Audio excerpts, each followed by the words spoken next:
Hey family, you already know I'll be trying to do my little car talks before I gotta get in the house. But I was just sitting here today, and like yesterday was my daughter's birthday. She turned 12, and she's such the baby inspiration for me, because when I had her, y'all, I wrote a book. It's called Replanting My Roots, if y'all want to go look at it. But it's my first book I ever wrote, and in that book I explained how I was left for dead, and that she was my baby at the time. She was 7 days old.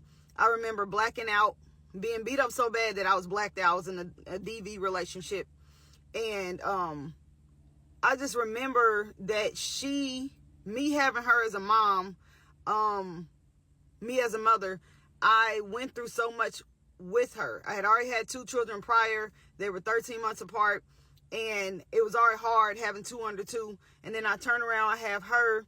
She was 7 days old. If you go buy the book, go read the story, the ebook, you'll see all the hell I went through with her.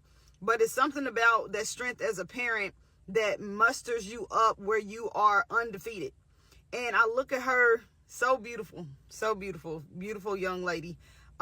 She was my turning point. She was the one that came into my life and really changed the trajectory of my life and made me understand the strength that I really possessed on the inside. I'm saying all this because, like I said, she turned 12 yesterday, and I just remember when I ran from that relationship, that marriage, that we went to a shelter.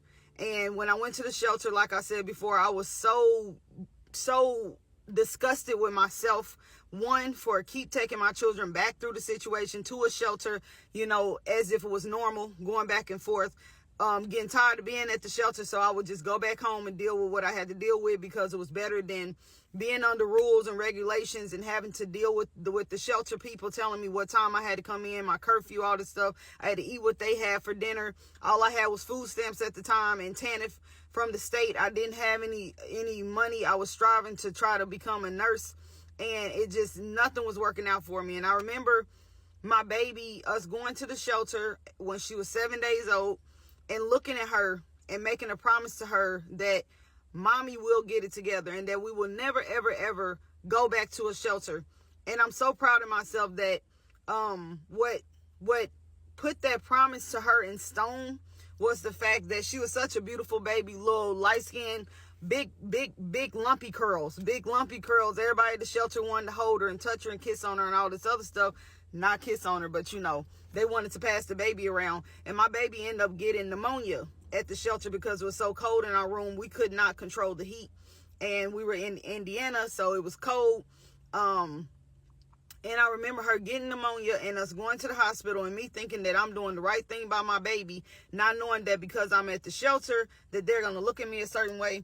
And so finding out, we go to the hospital, they tell me my baby got pneumonia. Then they tell me that CPS was now in my business. And I was like, look, I done already fought tooth and nail keeping my kids together and trying to keep my head together. But it was in that moment that I had to choose between a man that I thought I loved and my own children that came from me. Yeah, it came from both of us, but they are my responsibility at the end of the day.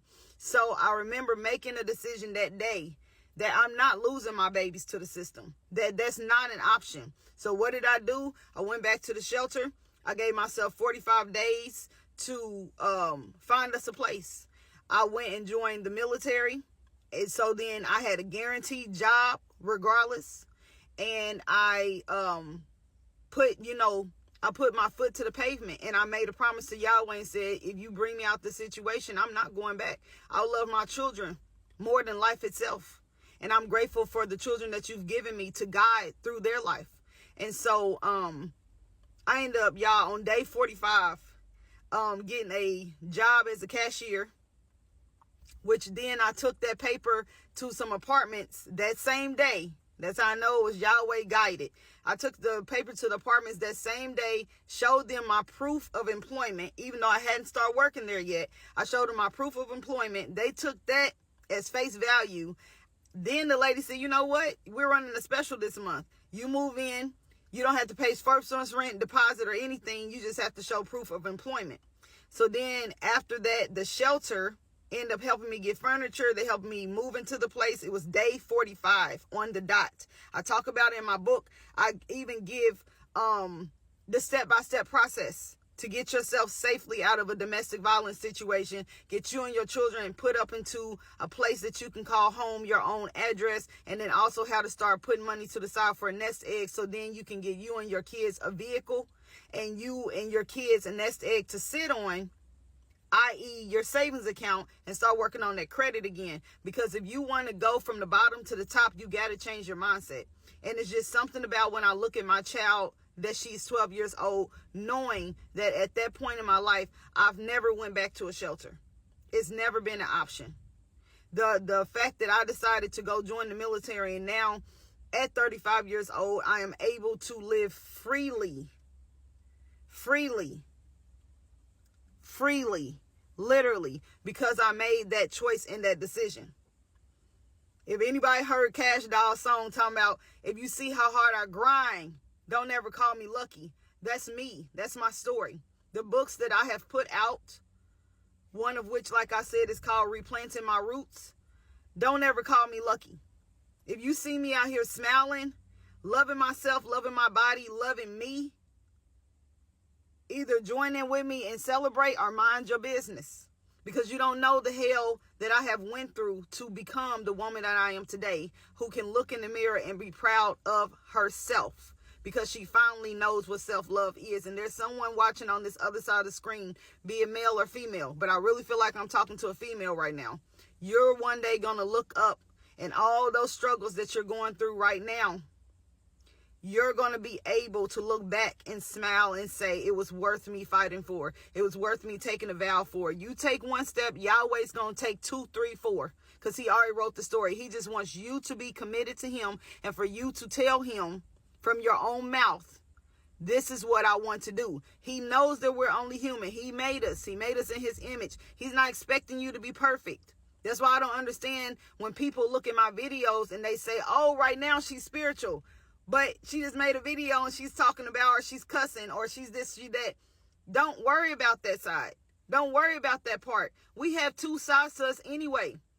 If y'all go so much on Bible thumpers and talk about Yahweh in the Bible, let's talk about when Jesus was mad in the temple, when he flipping tables over. Let's talk about when God deliberately destroyed Sodom and Gomorrah. Let's talk about when God protected David from Saul. He was playing two sides of the fence, and he created both of those people. He created Saul and he created David. But guess what? Favor ain't fair. Favor's not fair. All the hell David did, and he still was blessed.